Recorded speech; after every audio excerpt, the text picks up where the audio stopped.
নমস্কার বন্ধুরা, happy Sunday. সবাই কেমন আছো? আশা করি সবাই ভালো আছো। আজকে সব রান্না মোটামুটি হয়ে গেছে। সকাল থেকে দেখাতে পারিনি, এই যে অনেকটা বেলায় ভিডিও করছি। পুরো ভিডিওটা করলে পরে অনেক বড় হয়ে যায়, তাই জন্য পুরো ভিডিওটা করছি না। হয়ে গেছে, ভাত হয়ে গেছে, উচ্ছেটা ভাজছি। এখানে হয়ে গেছে লাউ চিংড়ি, এখানে আছে চিংড়ি মাছের বড়া, এখানে আছে কালকে এই যে ভেটকি মাছের উপরে সেই ভেটকি মাছের ঝোল, ডাল শুকনো, ডালটা অবশ্য কালকেকার, সেই ডালটাকে শুকিয়ে নিয়েছি। একটু মাংস, আজকের মাংসটা ভেজে করছি।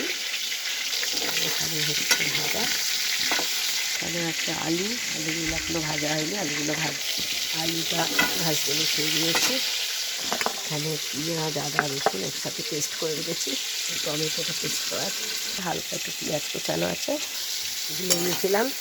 ফোনটা রাখা ছিল, যেখানে ছোটো এলাচ আর দালচিনি দিয়েছি, দিয়ে পেঁয়াজ যেটা কাটা ছিল সেটা দিয়ে দিয়েছি। এই রান্নাটা হলেই হয়ে যাবে, যেহেতু আজকে বাড়িতে আছি, রবিবার, তাই জন্য রান্নাটা তাড়াতাড়ি হয়ে গেল। সেই উঠেছি 5:30, 5:30 থেকে সমানে একভাবেই কাজ করে গেছি, তার জন্য তাড়াতাড়ি হয়ে গেছে রান্নাটা।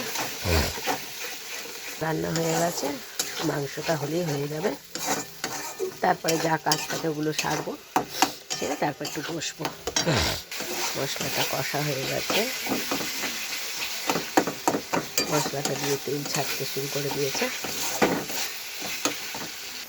লাল লঙ্কার গুঁড়ো আর কাশ্মীরি লঙ্কার গুঁড়ো দেওয়া হয়ে গেছে। টমেটোর পেস্টটা দিয়ে দিলাম, টমেটোর পেস্টটা দিয়ে আর কষছে। আলুগুলো দিয়ে দিচ্ছি, নতুন আলু, শক্ত আলু দিয়ে দিলাম। একটু কষা হবে, আলুগুলো দিয়ে দিলাম, মাংসটাও দিয়ে দিলাম।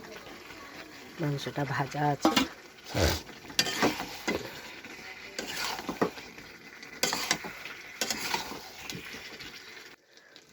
বন্ধুরা, ভিডিওটা একটু এখানেই শেষ করছি। জানো তো মাংস কষতে একটু টাইম লাগবে, দেরি থাকে, ভিডিওটা এতক্ষণ অনেক বড় হয়ে যাবে। টাটা, সবাই ভালো থেকো, সুস্থ থেকো, টাটা, আবার পরে দেখা হবে।